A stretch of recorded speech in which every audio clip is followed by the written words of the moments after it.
A dedicated cycle lane will open on Hammersmith Bridge next week, which will allow cyclists to cross without having to dismount.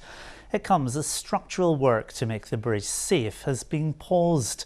The 137-year-old bridge was closed to vehicles in 2019 after cracks appeared. Alison Earle has more from West London. It's one of the world's oldest suspension bridges and the first on the Thames. But instead of a landmark to be proud of, Hammersmith Bridge is quite the opposite. I think it's a total embarrassment to this country. It's been off limits to vehicles since cracks were discovered in 2019, causing disruption for the 20,000 or so motorists who used it each day. But from next week, things are changing.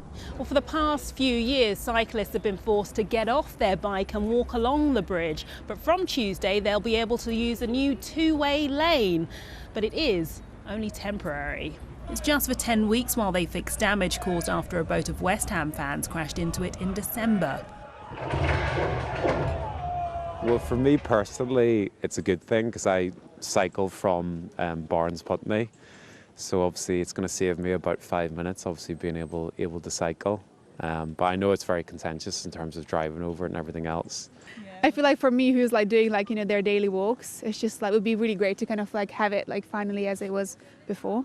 But a temporary reprieve, yeah, it's bittersweet. You know, you're sort of giving somebody a chance to enjoy it for a few moments and then it's taken away again. And campaigners aren't impressed. They want a long-term solution. It's been hugely disruptive for the area. The buses take a long time to get round to Hammersmith. It can take an hour. And so we've had no emergency services, no police, no ambulance, nothing for 5 years. Because they can't get across the bridge.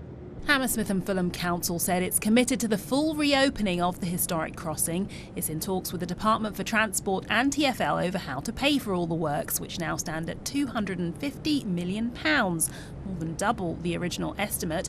So while for some the new lane is progress, for others it's another chapter in a saga that continues to drag on.